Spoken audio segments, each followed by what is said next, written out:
سلطنت عثمانیہ ایک وسیع اور باثر ریاست تھی جو تقریباً 1299 سے 1922 تک 6 صدیوں تک قائم رہی۔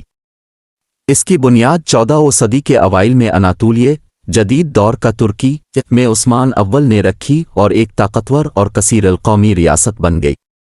نسلی سلطنت جو 3 براعظموں پر پھیلی ہوئی تھی، یورپ، ایشیا اور افریقہ۔ یہاں عثمانی سلطنت کا ایک جائزہ ہے، مختلف پہلوؤں کا احاطہ کرتا ہے۔ 1 بنیاد اور توسیع۔ عثمان اول سی 1258-1326 عثمان بانی نے شمال مغربی اناطولیہ میں ایک چھوٹی سلطنت قائم کی۔ اس کے جانشینوں نے دائرے کو وسعت دی، 1326 میں برسا پر قبضہ کیا اور اسے دارالحکومت بنایا۔ یورپ میں توسیع عثمانیوں نے بلقان کے علاقوں پر قبضہ کرتے ہوئے آہستہ آہستہ جنوب مشرقی یورپ میں توسیع کی۔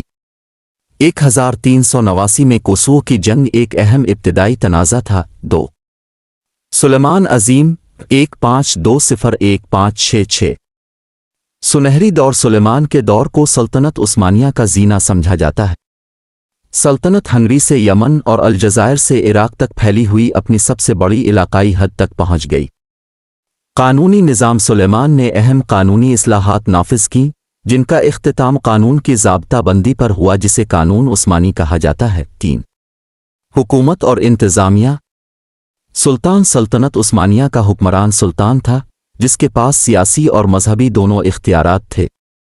وزیر ریاست چلانے کے ذمہ دار وزیر اعلیٰ عہدے دار تھے جو سلطان کو مشورہ دیتے تھے اور مختلف سرکاری محکموں کی نگرانی کرتے تھے۔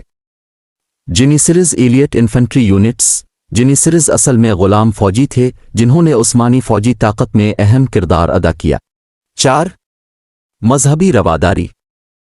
عثمانیوں نے اسلام کی ایک شکل پر عمل کیا جسے سنی اسلام کہا جاتا ہے، تاہم وہ عام طور پر دوسرے مذاہب کے لیے روادار تھے اور غیر مسلموں کو سلطنت کے اندر اپنے عقیدے پر عمل کرنے کی اجازت تھی۔ 5 ثقافتی اور تعمیراتی کامیابیاں۔ عثمانیوں نے فن اور فن تعمیر میں اہم شراکت کی۔ نیلی مسجد اور استنبول میں ہاگیا صوفیہ اس کی شاندار مثالیں ہیں۔ ترک ادب اور شاعری عثمانی دور میں پروان چڑھی۔ 6 زوال اور تبدیلی۔ 17ویں صدی میں سلطنت کا زوال شروع ہوا۔ فوجی شکستوں، اندرونی کشمکش اور معاشی چیلنجوں نے اسے کمزور کرنے میں اہم کردار ادا کیا۔ یورپی طاقتوں، خاص طور پر روس، آسٹریا اور برطانیہ نے عثمانی زوال کا فائدہ اٹھایا اور اس کی قیمت پر علاقے حاصل کر لیے۔ 7 پہلی جنگ عظیم اور اختتام۔ سلطنت عثمانیہ نے پہلی جنگ عظیم کے دوران جرمنی کے ساتھ اتحاد کیا، جس کے نتیجے میں فاتح اتحادی طاقتوں کے ہاتھوں اس کی تقسیم ہوئی۔ مصطفیٰ کمال اتاترک کی قیادت میں ترکی کی جنگ آزادی کے نتیجے میں 1923 میں جمہوریہ ترکی کا قیام عمل میں آیا، جس میں سلطنت عثمانیہ کا خاتمہ ہوا۔ 8 وراثت۔ سلطنت عثمانیہ نے ان خطوں کی ثقافتوں، زبانوں اور تاریخوں پر ایک دیرپا اثر چھوڑا جہاں اس نے کبھی حکومت کی تھی۔ جمہوریہ ترکی، جس کی بنیاد 1923 میں رکھی گئی تھی، مصطفیٰ کمال اتاترک کی قیادت میں ایک سیکولر ریاست کے طور پر ابھری۔ سلطنت عثمانیہ کی تاریخ پیچیدہ ہے، جس میں توسیع کے ادوار، ثقافتی پنپنے اور حتمی زوال کا نشان ہے۔ جدید مشرق وسطیٰ اور جنوب مشرقی یورپ میں اس کی وراثت اب بھی واضح ہے۔